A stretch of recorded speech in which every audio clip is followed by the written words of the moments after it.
fast, actually. But since we're not busy other than that, here's a couple of facts. He's not just a regular moron. He's the product of the greatest minds of a generation, working together with the express purpose of building the dumbest moron who ever lived. And you just put him in charge of the entire facility. Good, that's still working. Hey, just in case this pit isn't actually bottomless, do you think maybe you could unstrap one of those long fall boots of yours and shove me into it? Just remember to land on one foot.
test, and you are it.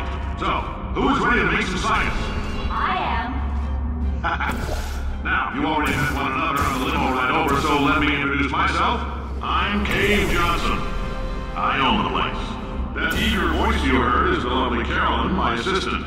Rest assured, she has transferred your honorarium to the charitable organization of your choice.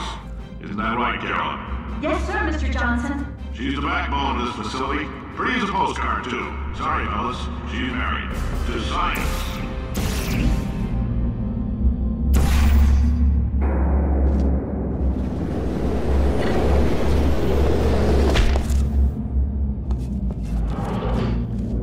There's 1,000 tests performed every day here in our enrichment spheres. I can't personally oversee every one of them, so these pre-recorded messages will cover any questions you might have and respond to any incidents that may occur in the course of your science adventure. Your test assignment will vary depending on the manner in which you have bent the world to your will. Those of you helping us test the repulsion gel today, just follow the blue line on the floor. Those of you who volunteered to be injected with praying mantis DNA, I've got some good news and some bad news. Bad news is we're postponing those tests indefinitely. Good news is we've got a much better test for you. Fighting an army of mantis men. Pick up a rifle and follow the yellow line.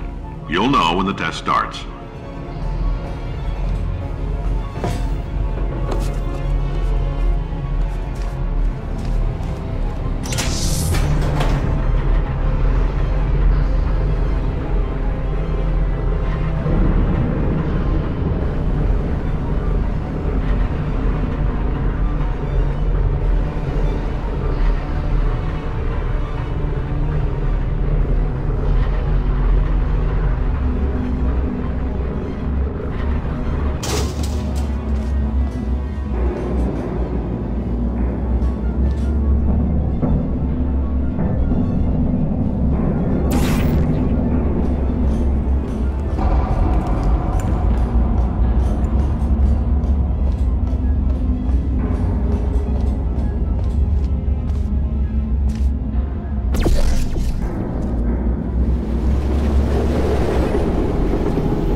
They say great science is built on the shoulders of giants. Not here. At Aperture, we do all our science from scratch. No hand-holding.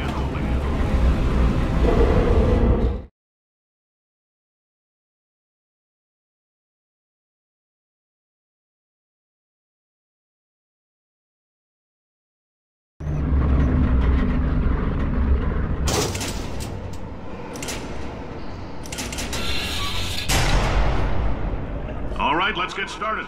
This first test involves something the lab boys call repulsion gel. You're not part of the control group, by the way. You get the gel. Last poor son of a gun got blue paint.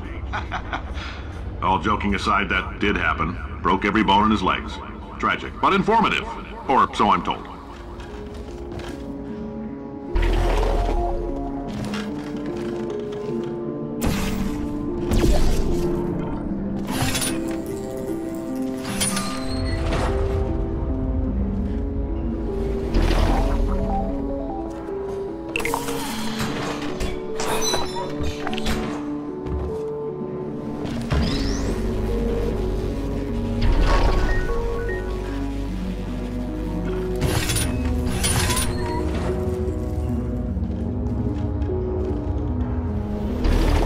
lab boys just informed me that I should not have mentioned the control group. They're telling me I ought to stop making these pre-recorded messages. That gave me an idea. Make more pre-recorded messages. I pay the bills here, I can talk about the control group all damn day.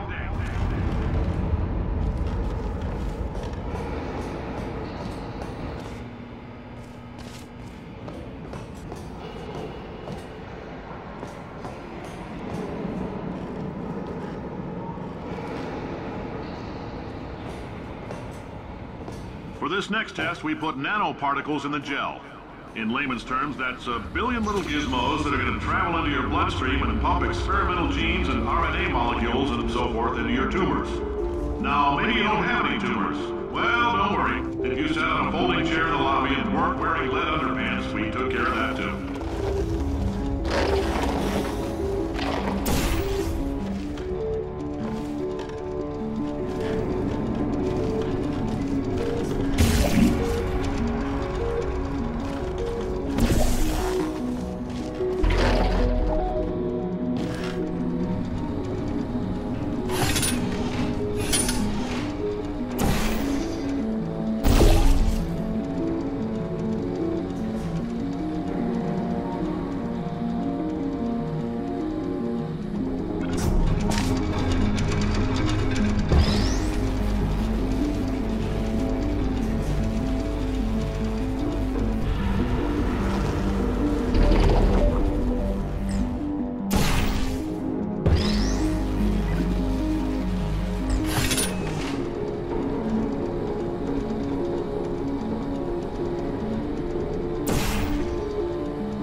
Oh, in case you got covered in that repulsion gel, here's some advice the lab boys gave me. Do not get covered in the repulsion gel. We haven't entirely nailed down what element it is yet, but I'll tell you this, it's a lively one, and it does not like the human skeleton.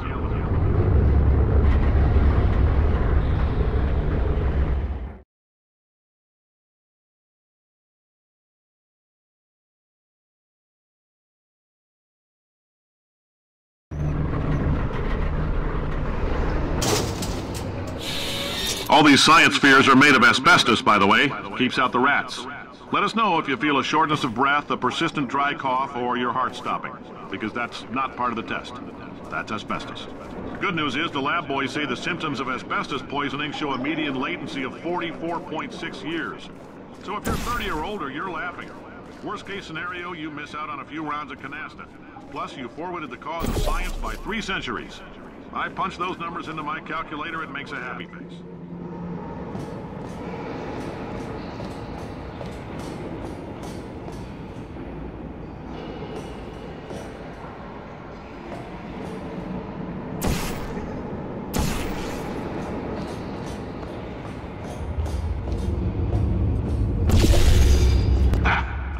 Your style. You make up your own rules, just like me. Bean Counter said I couldn't fire a man just for being in a wheelchair. Did it anyway. Ramps are expensive.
coffee we gave you earlier had fluorescent calcium in it so we can track the neuronal activity in your brain. There's a slight chance the calcium could harden and vitrify your frontal lobe. Anyway, don't stress yourself thinking about it. I'm serious. Visualizing the scenario while under stress actually triggers the reaction.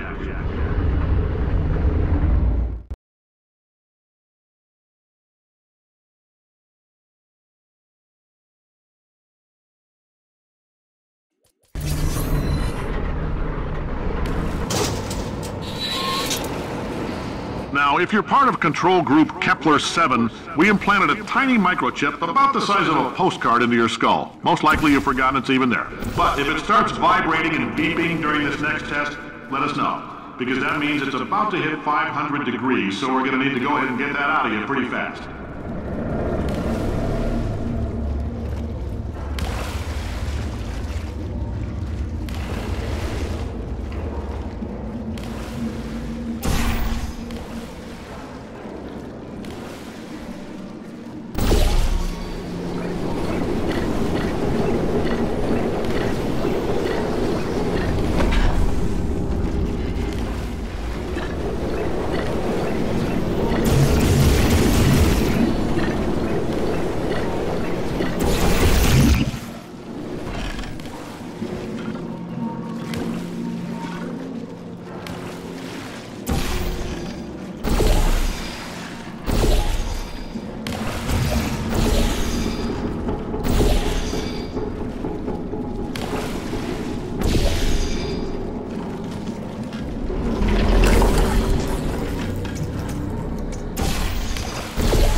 Keep your pants on. All right, this next test may involve trace amounts of time travel. So, word of advice, if you meet yourself on the testing track, don't make eye contact.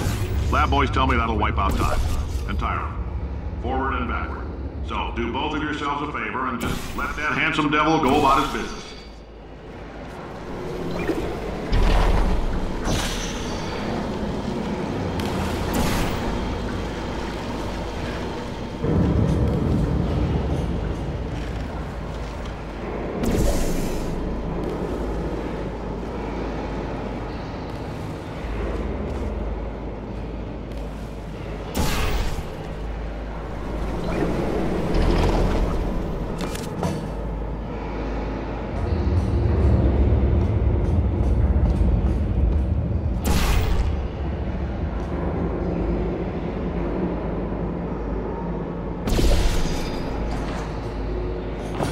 If you're hearing this, it means you're taking a long time on the catwalks between tests. The lab boys say that might be a fear reaction. I'm no psychiatrist, but coming from a bunch of eggheads who wouldn't recognize the thrill of danger if it walked up and snapped their little pink bras, that sounds like projection. They didn't fly into space, storm a beach, or bring back the gold. No, sir, we did. It's you and me against the world, son. I like your grit. I'll go do this work, though. Now let's solve this thing.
about why, it's about why not. Why is so much of our science dangerous?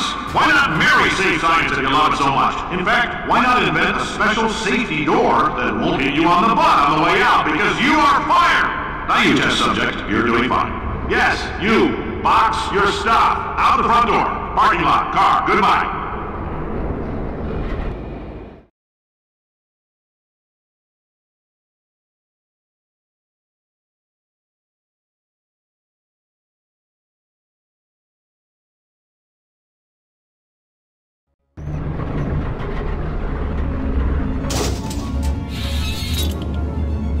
Congratulations! The simple fact that you're standing here listening to me means you've made a glorious contribution to science.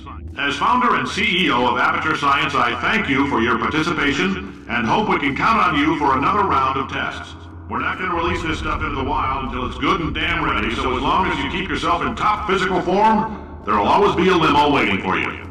Say goodbye, Carolyn. Goodbye, Carolyn. She is a gem.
Greetings, friend. I'm Cave Johnson, CEO of Aperture Science.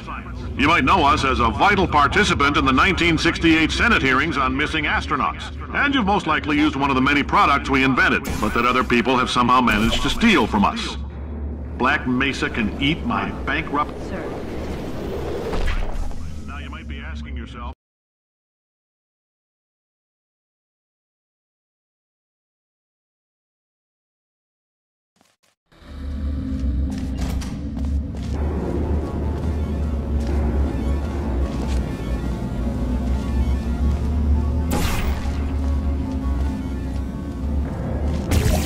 Greetings, friend. I'm Cave Johnson, CEO of Aperture Science. You might know us as a vital participant in the 1968 Senate hearings on missing astronauts. And you've most likely used one of the many products we invented, but that other people have somehow managed to steal from us. Black Mesa can eat my bankrupt... Sir, the testing? Right. Now you might be asking yourself, Cave, just how difficult are these tests? What was in that phone book of a contract I signed? Am I in danger? Let me answer those questions with a question. Who wants to make $60? Cash. You can also feel free to relax. Oh, hi. Say, you're good at murder. Could you... Oh, thanks. Did you feel that? That idiot doesn't know what he's doing up there. This whole place is going to explode in a few hours if somebody doesn't disconnect him. I can't move, and unless you're planning to saw your own head off and wedge it into my old body, you're going to need me to replace him. We're at an impasse. So what do you say? You carry me up to him and put me back into my body, and I stop us from blowing up and let you go. Ow! You stabbed me. What is wrong with you? Hold on. Do you have a multimeter? Never mind. The gun must be part magnesium. It feels like I'm outputting an extra half a volt.